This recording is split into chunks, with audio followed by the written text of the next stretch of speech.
Est-ce qu'on peut dire les réalités de notre héritage? Est-ce que tu peux dire encore les réalités de notre héritage?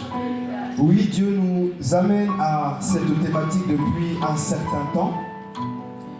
Parce que lorsque une telle thématique ou un thème est donné, une orientation est donnée, le but est de nous permettre de capter, de comprendre la pensée de Dieu. Amen.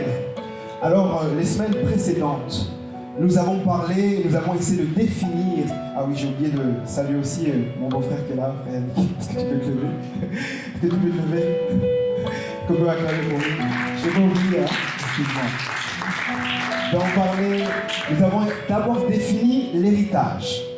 On a d'abord apporté une définition biblique et nous avons dit une chose, c'est que quand on parle d'héritage, c'est vrai que dans le domaine de la société, c'est un terme qui revient, on a l'habitude d'en parler, mais d'une manière biblique, c'est un thème, c'est un mot qui revient souvent.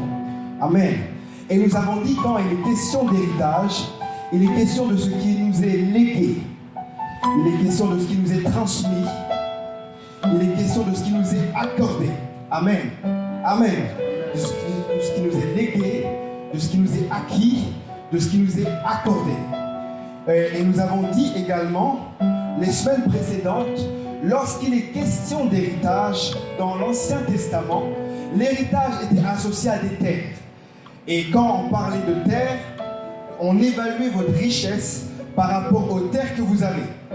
Voilà, par rapport aux terres que vous avez, on évalue votre richesse. Et dans la Bible, le mot héritage est souvent traduit par le mot richesse. Amen. Et également, nous avons dit aussi que quand il est question d'héritage, au lieu de parler des choses, c'est vrai que nous devons acquérir, quand il est question d'héritage, il est question d'un positionnement. Est-ce qu'on peut dire positionnement? Est-ce qu'on peut dire positionnement?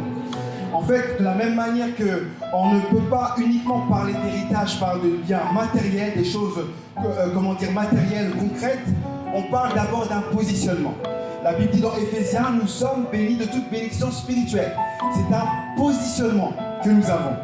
Et de la même manière, l'héritage également que nous avons, c'est un positionnement que nous avons en Christ. La Bible dit dans Romains 8 au verset 17 qu'en Christ, nous avons été hérités. Au travers de Christ, Christ nous a fait entrer nous a fait entrer dans la réconciliation avec Dieu et nous pouvons bénéficier de tout ce qui est du royaume de Dieu. Amen. Est-ce que je me fais comprendre? Et nous avons dit également que lorsque il est question d'héritage, il est question des choses qui sont à l'intérieur de nous. Est-ce qu'on peut dire à l'intérieur de nous? Des choses qui sont à l'intérieur de nous et que nous devons aussi manifester. Des choses qui sont à l'intérieur de nous. Des grâces, des potentiels, des bénédictions qui sont à l'intérieur de nous, mais que nous devons manifester. Mais il y a aussi une dimension de notre héritage qui est associée à quelque chose que nous devons aller conquérir, quelque chose que nous devons nous battre pour avoir.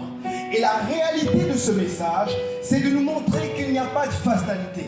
La réalité de ce message, c'est de nous faire comprendre qu'il y a des choses que Dieu nous a déjà données, accordées. Mais il attend certaines choses que nous sommes appelés à manifester.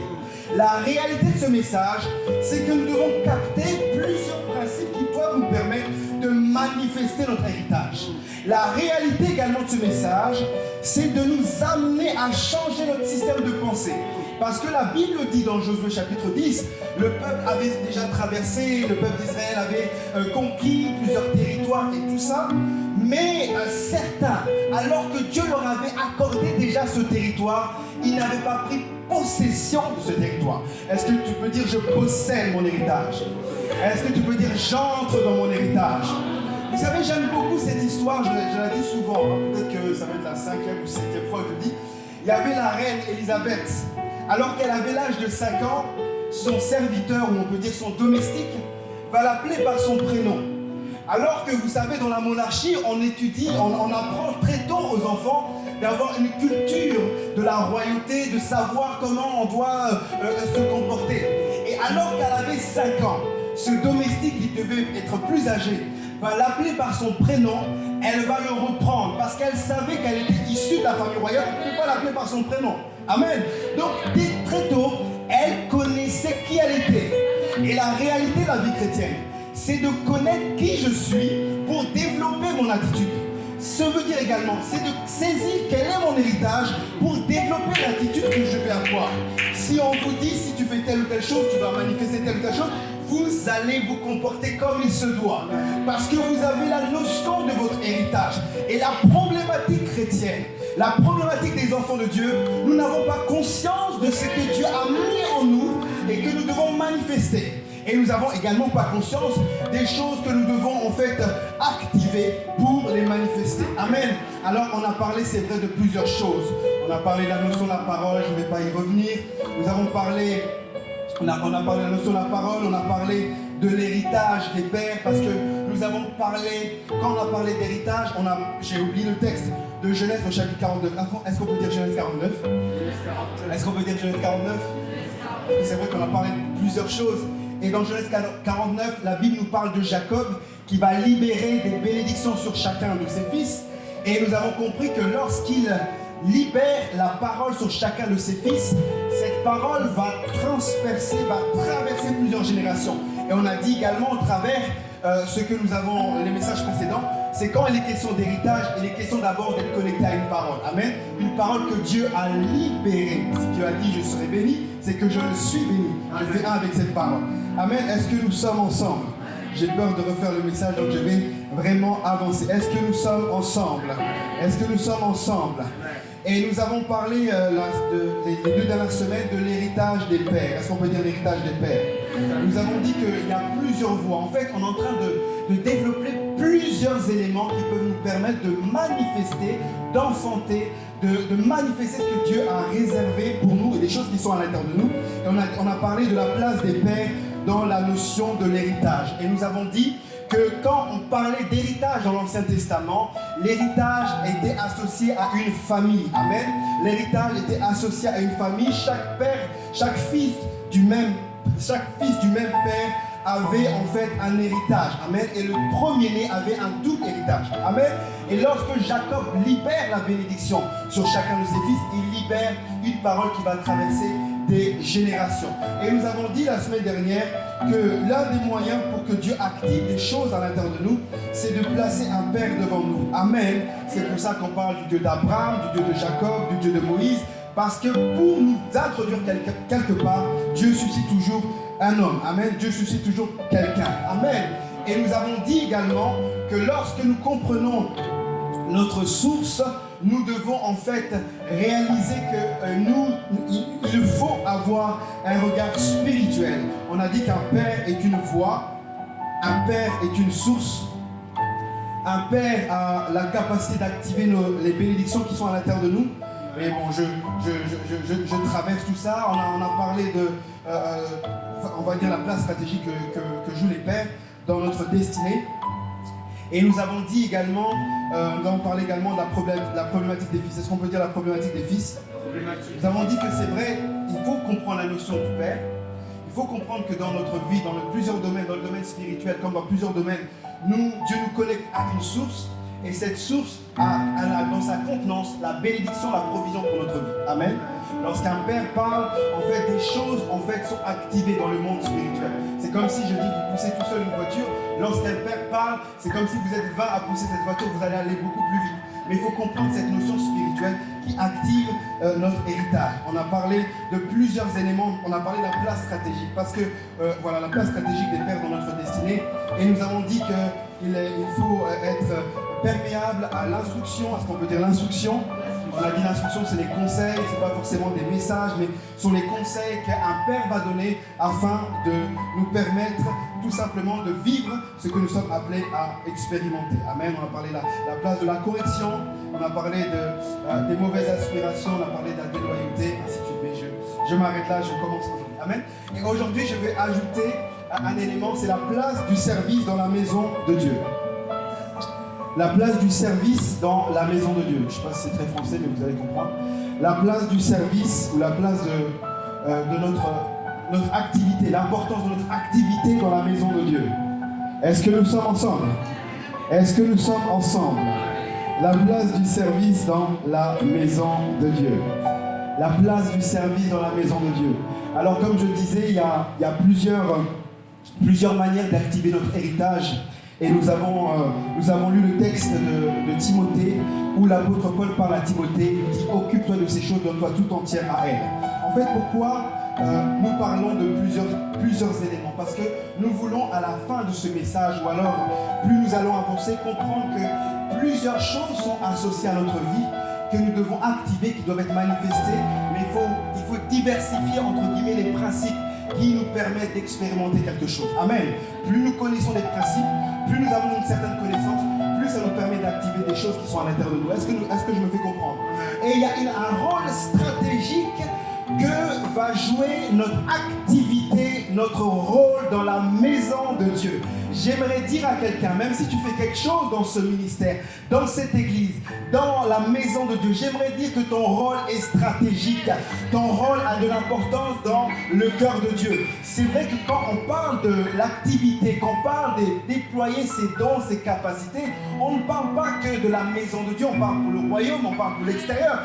Mais j'aimerais mettre une petite parenthèse sur l'importance de l'activité dans la maison de Dieu pour manifester notre héritage. Il y a des choses, lorsque tu vas faire dans la maison de Dieu, ça va être comme un vent, comme un souffle, comme quelque chose qui va te permettre d'activer des choses qui sont à l'intérieur de toi. Amen.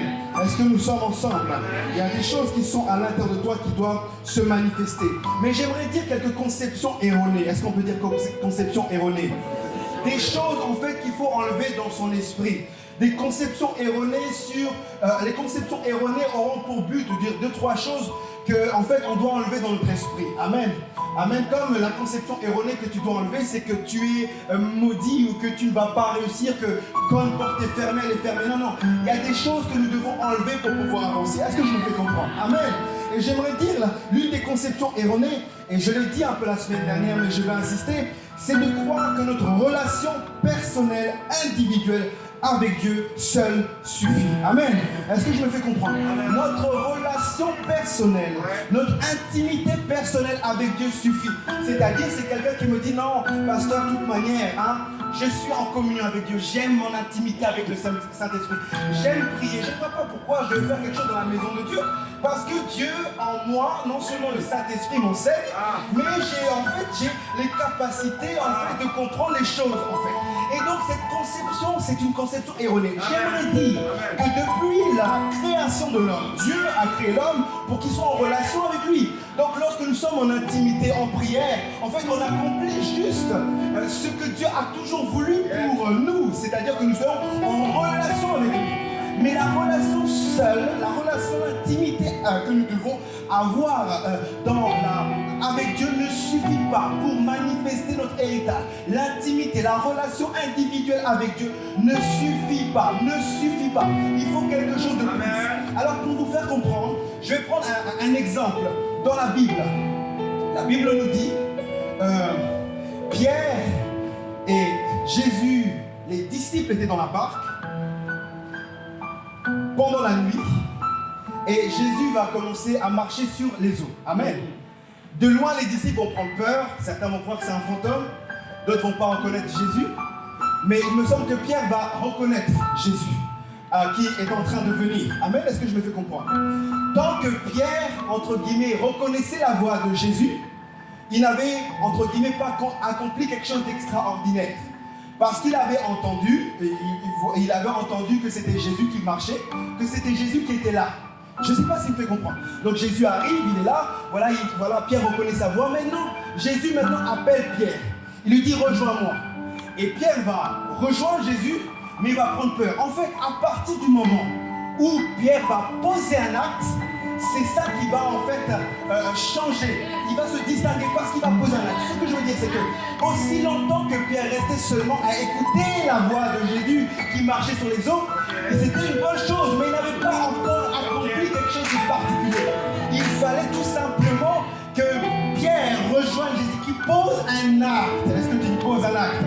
En fait, aussi longtemps que je prie dans une église, dans une maison, c'est ma maison spirituelle, je suis content d'être là, je me réjouis, j'aime être avec les frères et sœurs, ce qui est une bonne chose, parce que la Bible dit qu'il est bon, qu'il est doux, qu'il est agréable pour les frères et sœurs de demeurer ensemble. C'est une bonne chose, nous avons besoin de ça. Mais tant que nous restons que dans ça, nous avons accompli une partie des bénédictions qui nous sont réservées. Mais lorsque nous commençons à saisir que Dieu veut plus, je vais poser un acte. Je vais dire non, mais comment je dois faire pour contribuer davantage dans la maison de Dieu? Amen. La croyance que seule la relation avec le Saint-Esprit suffit, c'est une conception erronée. À un moment donné, il y a un rôle, il y a une place stratégique que nous devons avoir et faire pour contribuer à l'avancement de l'œuvre de Dieu. Il y a une conception erronée également, c'est que le service, et je vais me répéter, c'est que le service ne joue pas un rôle dans la manifestation de mon héritage.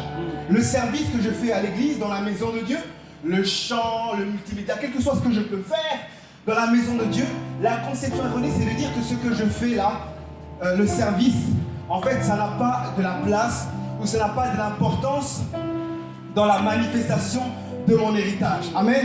Vous savez, il y avait une jeune fille, c'est une autre histoire, hein, pas la même histoire que la semaine dernière, une autre histoire, et c'est pas la même personne. Il y avait une jeune fille qui venait dans la maison de Dieu, qui venait dans une église, et la particularité c'est qu'elle n'avait pas forcément fait beaucoup d'études, et elle ne savait pas réellement quoi faire en fait dans la vie, dans la société.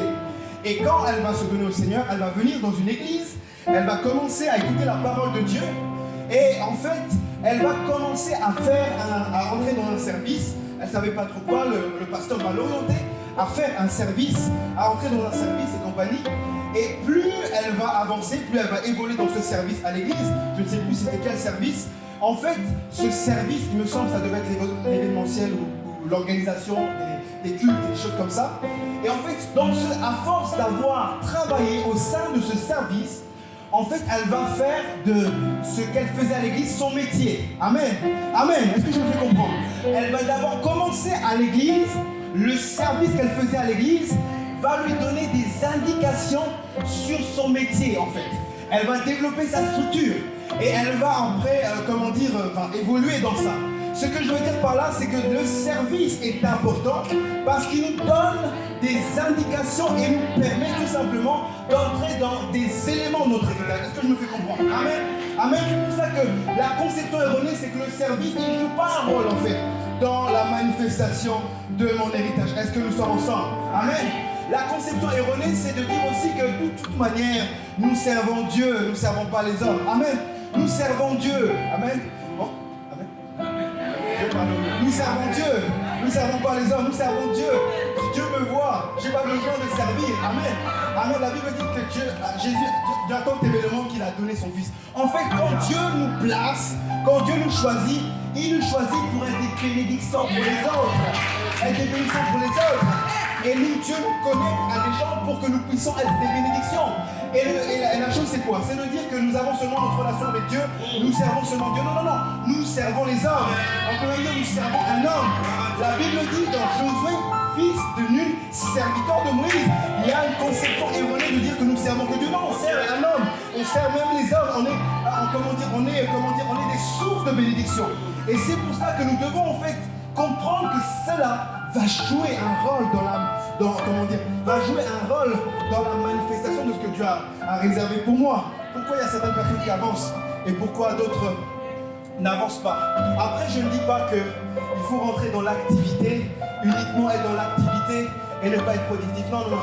Je dis qu'en fait, il faut comprendre que le service, la place dans la maison de Dieu joue un rôle stratégique, vraiment pour activer des choses à l'intérieur de nous. Oui, nous allons en parler, plus je vais évoluer dans le message, comme Josué, et je prends cet exemple pour dire qu'il était au front, il était au combat, il était près de Moïse, et lorsqu'il est rentré dans son héritage, Dieu lui a dit non, ton nom, en fait, en quelque sorte, ton histoire parlera, parce que tu as tellement servi. Tu étais dans le combat, tu étais proche, tu étais en fait dans les luttes et compagnie, tu as tellement servi, et à un moment donné, Dieu lui donne son héritage. Est-ce que je me fais comprendre? Est-ce que nous sommes ensemble? Est-ce que nous sommes ensemble? Amen. Est-ce que nous sommes ensemble?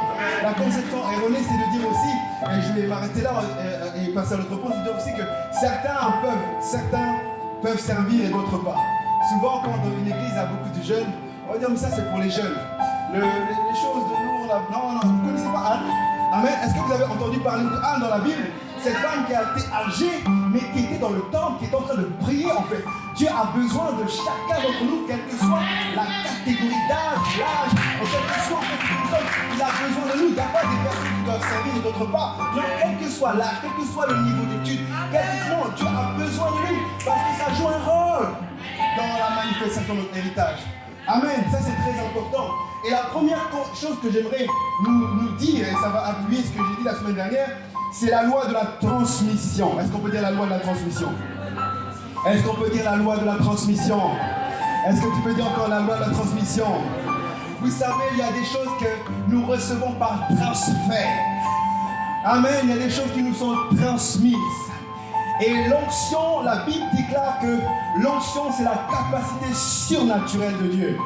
Il y a des choses que nous recevons par transmission, par transfert. Plus nous allons servir, plus nous allons chercher à être utiles dans la maison de Dieu, plus des choses du ciel nous sont transférées. La Bible dit, l'apôtre Paul dit à Timothée, occupe-toi de ces choses, donne-toi tout entier à elles. Il dit, ne fais pas une chose en partie, mais donne-toi à fond, parce que tes progrès seront évidents pour tous.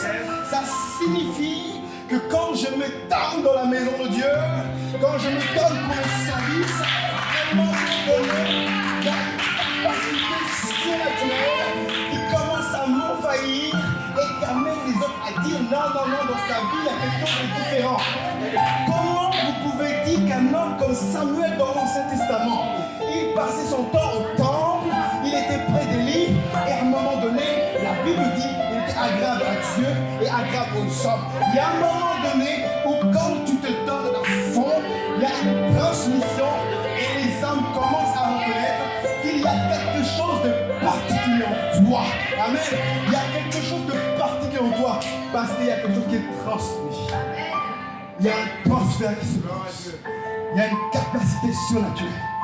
Parce qu'à un moment donné, nous constatons que nous travaillons, nous œuvrons, mais à un moment donné, notre environnement doit constater que nous travaillons bien. Qu'il y a quelque chose qui se passe. C'est pas seulement, oh non, je travaille bien, je suis là dans le service, papa, pasteur, tu vois, je suis là, je suis consacré. Non, non, il n'y a pas je suis là. Les autres doivent constater à un moment donné. Il y a un moment donné, personne ne voit, ok. Mais à un moment donné, Dieu te met en lumière parce qu'il y a transfert. La loi de la transmission, la loi du transfert, c'est des choses surnaturelles qui nous sont communiquées lorsque nous allons servir.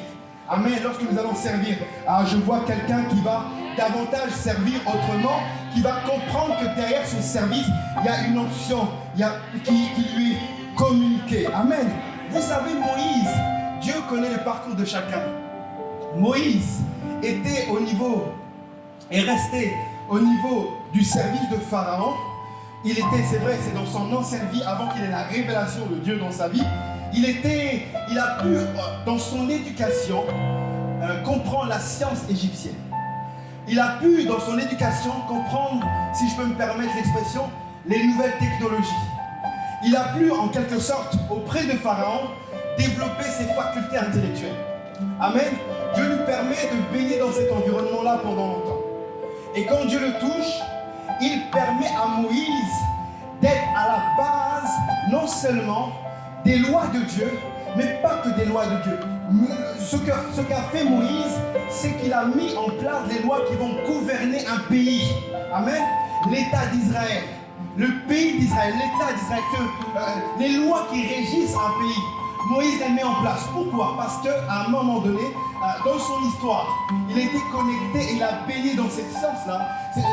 Il a baigné dans toutes ces capacités-là qui lui ont permis, entre guillemets, dans certains domaines, d'avoir le niveau d'intelligence qu'il faut pour enfanter, entre guillemets, les lois pour Israël. Est-ce que je me fais comprendre? Amen. Quand on parle des lois d'Israël révélées dans Moïse, c'est vrai que c'était les lois de Dieu, mais les lois qui régissent entre les hommes. Amen. Les lois, on peut dire les lois universelles. Amen. Est-ce que nous comprenons?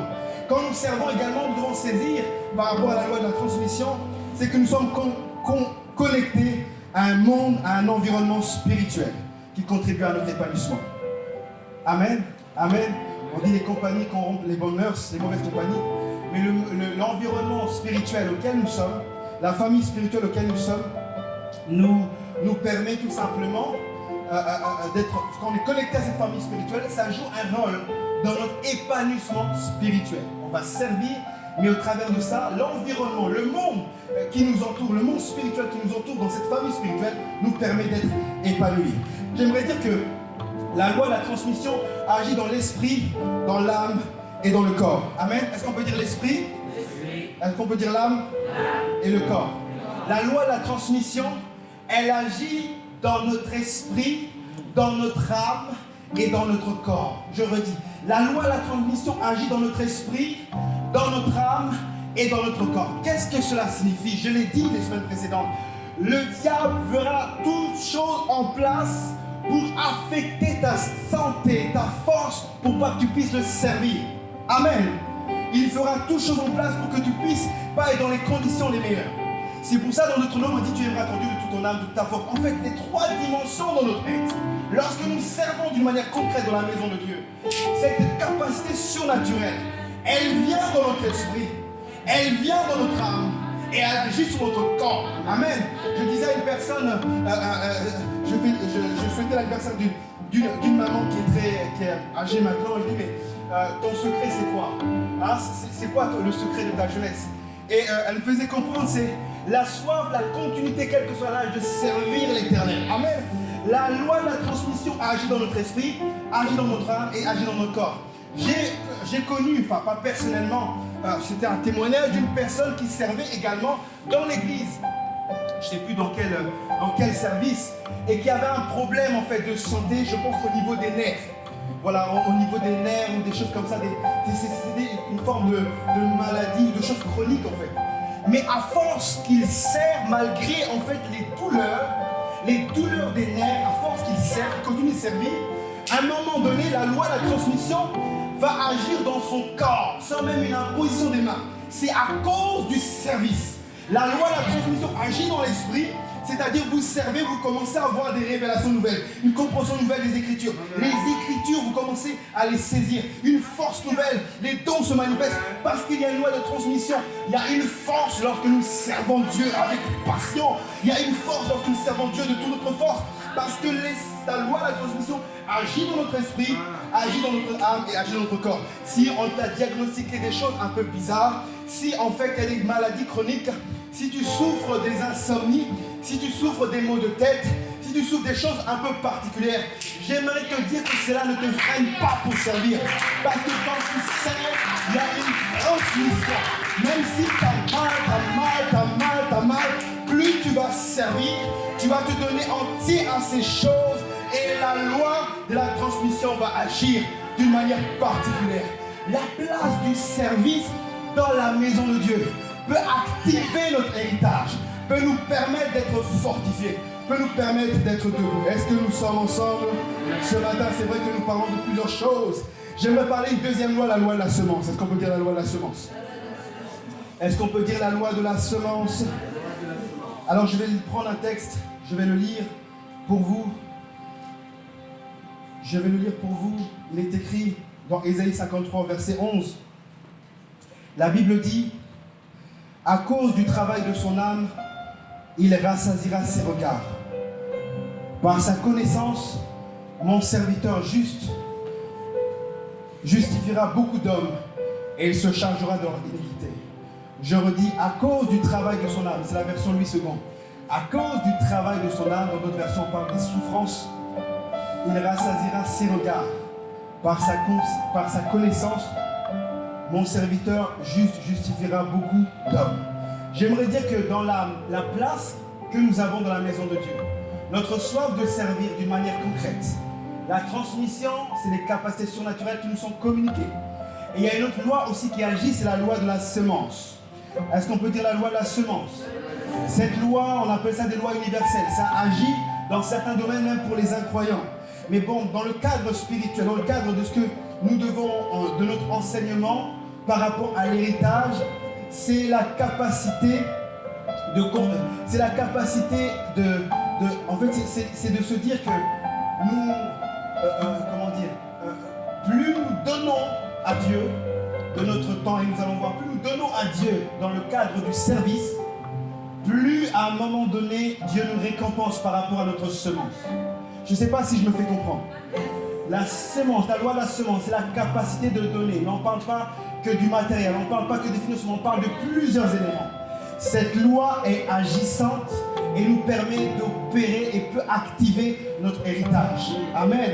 En fait, la problématique de la loi de la semence, c'est qu'on ne doit pas servir pour récolter, mais on doit comprendre que la dynamique du service engendre la récolte. Amen. On ne doit pas servir pour récolter. On ne doit pas dire, bon Seigneur, je sais, tu vas me bénir. Je sais, tu vas me bénir. Je sais, tu vas me répondre. Non. On ne doit pas être... la récolte n'est pas notre obsession. Mais on sait que plus nous s'aimons, plus nous travaillons activement, plus cela va engendrer la manifestation de notre héritage. Ça va engendrer la bénédiction. Amen. Et la problématique de la loi de la semence, c'est pas la semence, parce que quelqu'un va me dire, oui, pasteur, nous mettons du temps, nous mettons beaucoup de choses pour l'œuvre de Dieu. Nous sommes au service, oui, nous le faisons. Le problème, c'est pas ce que nous faisons, mais c'est la qualité de la semence. La Bible nous dit dans le livre de Lévitique, à l'époque des sacrifices, la particularité des sacrifices, pour ceux qui lisent dans l'Ancien Testament, c'est qu'ils devaient être sans tache. C'est que la bête devait être sans défaut pour qu'elle soit agréée par Dieu. C'est-à-dire, si vous amenez un agneau en sacrifice, il ne fallait pas que l'agneau puisse boiter. Il fallait que l'agneau soit parfait pour qu'il soit agréé par Dieu. En quelque sorte, cela signifie que pour que notre récolte soit, pour que Dieu agrée notre semence, c'est que la semence doit être de qualité. Amen. Vous dites, mais pourquoi je passe encore du temps? Encore la prière, encore le jeûne, encore ces choses-là, il faut encore jeûner pour le service. On est déjà dans une dynamique excellente. Encore, il faut aller encore, on va aller encore ouf. On dit, il faut pousser, il faut encore servir, il faut encore servir. Non, c'est pas en fait de murmure, mais c'est comprendre que la semence doit être une semence de qualité. Amen. Doit être une semence de qualité et elle agit. Comment dire, et Dieu agit, Dieu nous permet de récolter. La récolte n'est pas une obsession. Amen. La récolte n'est pas une obsession. Parce que vous savez, la loi de la semence fonctionne, en fait, sur le plan spirituel, nous fonctionnons des fois de la manière suivante. C'est comme si ceux qui font la jardinerie, l'agriculture et autres, c'est comme si vous avez une semence d'un pommier ou d'une plante, on va dire, vous la mettez dans une terre. Voilà, vous mettez la semence, la graine dans une terre. Et au lieu d'arroser cette semence par de l'eau, par la luminosité, par l'atmosphère qu'il va avoir dans la maison par rapport à la plante et compagnie, vous, tous les jours, vous allez déterrer la semence. Vous allez voir, ah, la semence, elle a poussé. En fait, vous déterrez, alors qu'il faut arroser. Je ne sais pas si vous me faites comprendre. La semence doit être arrosée, mais nous déterrons. Nous déterrons comme en disant, j'ai fait ça, mais bon, est-ce que Dieu réellement va me bénir? Ou alors, en fait, on revient toujours sur notre semence. Alors que lorsque nous travaillons, lorsque nous œuvrons dans la maison de Dieu, on doit œuvrer, entre guillemets, sans réfléchir si nous savons que nous faisons ça de bon cœur. Amen. Occupe-toi de ces choses, donne-toi tout entier à elles, afin que tes progrès soient évidents pour tous. Le plus important pour Dieu, les choses importantes pour Dieu, ce n'est pas forcément le plus important, mais c'est la qualité de notre semence. La qualité de notre semence. Voilà. Il faut désirer semer. Et quand on parle de la loi de la semence, excusez-moi, je dis qu'il faut désirer semer ce que nous voulons récolter. Est-ce que je me fais comprendre? Est-ce que je me fais comprendre? Désirer semer ce que nous voulons récolter. Si je veux une bonne récolte, je vais bien semer. Si je veux vraiment amener la maison de Dieu vers le haut, je vais me donner totalement. Je vais faire une bonne semence parce que c'est ce que je veux récolter. Si je veux un bon mariage, je veux faire une bonne semence, ça se parle de manière générale, je vais en fait récolter. Je vais semer dans ce que je veux récolter. Si je veux la grandeur, je vais semer avec grandeur. Amen. Si je veux la manifestation de certaines choses, je vais semer par rapport à ce que je vais semer, je vais semer ce que j'ai soif de récolter. Est-ce que nous sommes ensemble? Je vais semer ce que j'ai soif de récolter. Et il y a plusieurs types de semences. Nous semons par notre temps. Est-ce qu'on peut dire notre temps? La semence du temps. Il y a plusieurs types de semences dans la loi de la semence et également dans la place que le service. Nous semons notre temps. Parce que on doit dire, des fois c'est vrai que c'est pas mesurable. Mais on doit être capable de, entre guillemets, de mesurer le temps que nous passons dans la maison de Dieu. ou le service que nous donnons, pas forcément dans la maison, mais la place que le service que nous faisons dans sa maison. Il y a une semence du temps.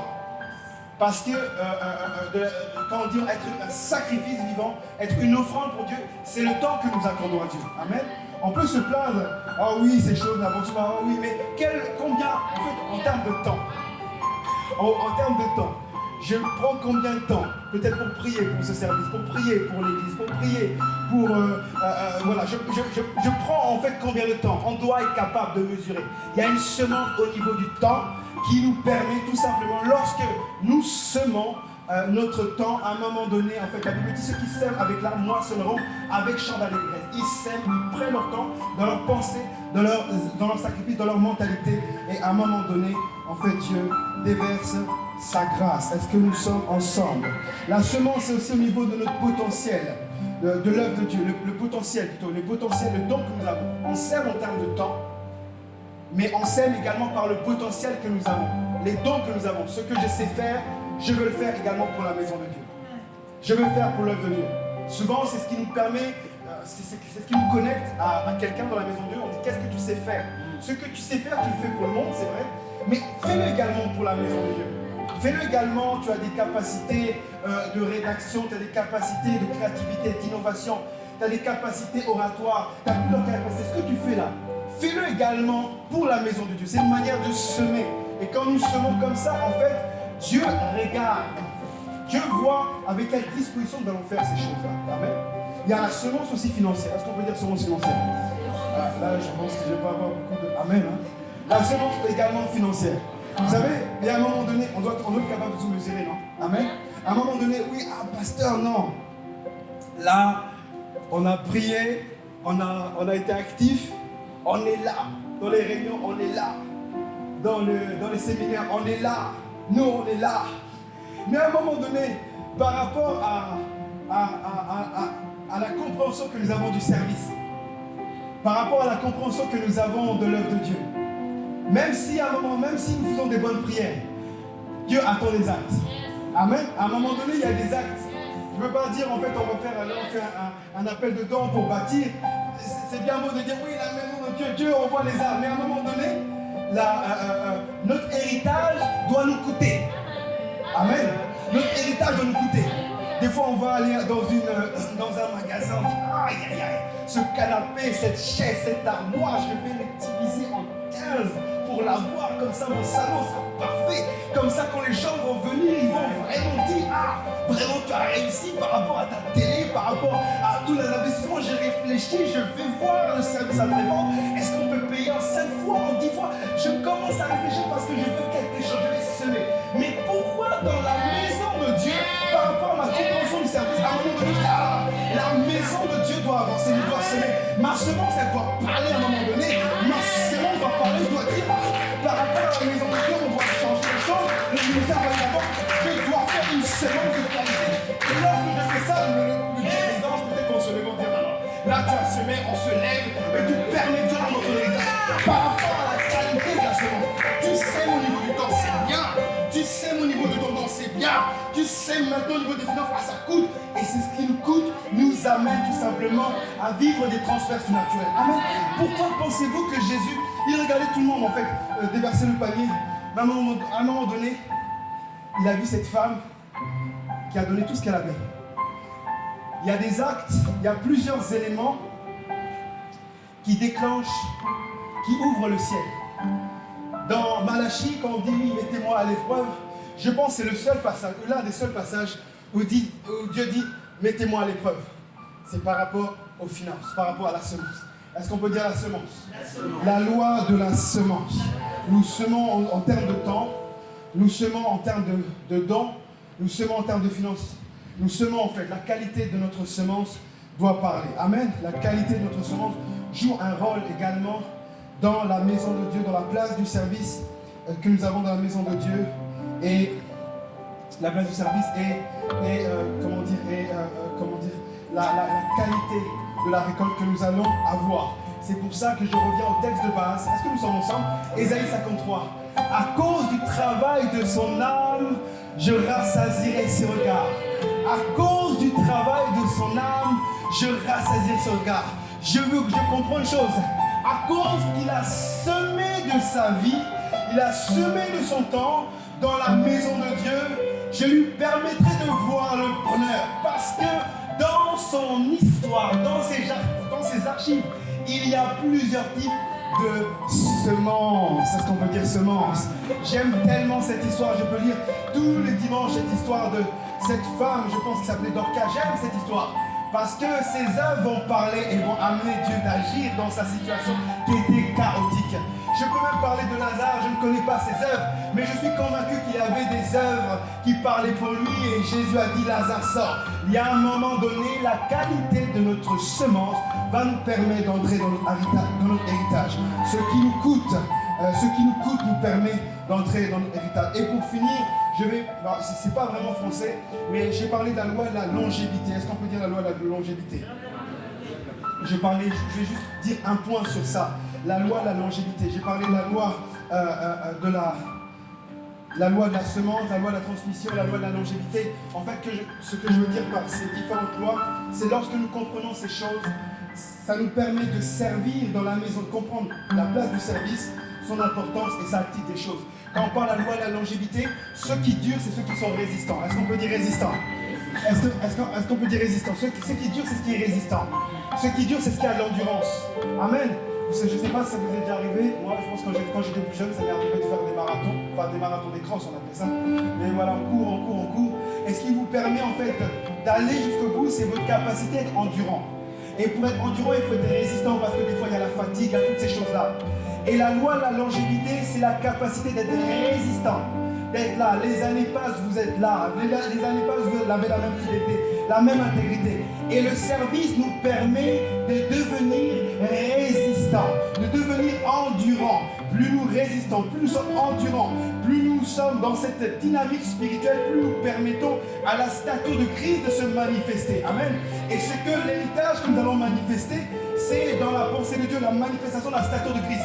En fait, la place du service dans la maison de Dieu, plus nous servons dans la maison de Dieu, plus nous comprenons cette réalité, plus nous devons résister. Il y a des personnes qui sont plus résistantes que d'autres, tout simplement parce qu'ils ont compris que leur vie est associée au sacrifice qu'ils vont faire pour le Seigneur. Amen. Amen. Que ta vie soit un sacrifice, que ta vie soit un message, que ta vie puisse, tes œuvres puissent parler, que ta vie, en fait, que Dieu puisse débloquer ton héritage, parce qu'il a vu ton cœur, à cause du travail de ton âme. Parce que peut-être les autres n'ont pas vu, mais Dieu a vu. Peut-être le pasteur n'a pas vu, mais Dieu a vu le sacrifice, le temps, en termes de temps, en termes d'argent, en termes de soif, en termes de compréhension, en termes de toutes ces choses-là. En fait, tu es là. Et en fait, Dieu voit ces choses-là et active des choses. Amen. Il a activé des choses dans la vie de Josué. Il a activé des choses dans la vie de Timothée. Il a activé des choses dans la vie de Priscille, d'Aquilas. Il a activé des choses. Et j'aimerais tout simplement, ce matin, encourager quelqu'un. Si tu sers déjà, continue de servir. Tu ne vois rien, mais continue d'avancer. La foi, c'est ça. Je ne vois rien. J'avance, je continue de servir. Je continue de servir. Et à un moment donné, la mer va s'ouvrir, la porte va s'ouvrir. Si tu ne fais pas, alors Dieu ce matin te donne une clé de comprendre que, oh oui, à un moment donné, il faut te lever. Il faut te dire, je passe de l'aspiration, je passe de la voix où j'entendais de Jésus, mais à un moment donné, je décide de prendre, de poser un acte, de marcher sur les eaux, comme Pierre l'a fait. Il n'est pas resté seulement dans cette relation avec Dieu, mais il est resté, il a posé un acte. J'aimerais dire ce matin, pose un acte dans la maison de Dieu. Développe la soif de servir. Continue ton engagement. Continue dans l'engagement. Continue d'être ferme. Continue en fait d'avoir le même rythme, la même dynamique. Parce que dans le marathon, parce que dans les courses qui sont longues, il faut avoir le même rythme jusqu'au bout, ne pas lâcher. C'est que, quels que soient les vents, les tempêtes, ne pas lâcher, avoir la même dynamique, Celui qui est persévérant, c'est celui qui pose des actions qui sont répétitives. Il est résistant, il est persévérant, il est endurant. Et Dieu débloque l'héritage, le manifeste d'une manière particulière. Il y a, c'est vrai, la place des pères. Il y a, c'est vrai, la place des œuvres. Mais il y a la place, la manière dont nous allons servir. La manière dont nous allons servir. J'aimerais que tu changes ta manière de servir. J'aimerais qu'on puisse entrer dans une autre dynamique, dans notre manière de servir. de comprendre que nous avons un rôle chacun qui est stratégique pour permettre d'entrer dans l'héritage. Ce que je disais la semaine dernière, je disais qu'en fait dans l'Ancien Testament, l'héritage était associé à des familles. L'héritage était associé à des familles en fait.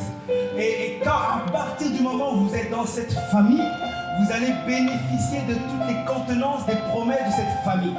Alors je veux dire que continuons de servir dans la maison de Dieu, parce que c'est vrai, il y a un héritage individuel, mais continuons de servir dans la maison de Dieu, parce qu'il y a un héritage également collectif. Il y a des bénédictions qui sont attachées à Christ, refuge pour tous, dans ce ministère. Il y a certaines bénédictions et certaines grâces. Plus chacun continue dans cette dynamique, plus en fait nous pouvons tout simplement permettre de commencer à déplacer des montagnes, de changer les situations. Mais nous devons comprendre la place que doit avoir le service. Même si aujourd'hui je ne vois rien, la foi c'est de croire avant d'avoir vu. Et foi qu'il y a quelque chose qui doit être activé et manifesté pour la gloire de Dieu. Est-ce que nous pouvons nous lever quelques instants par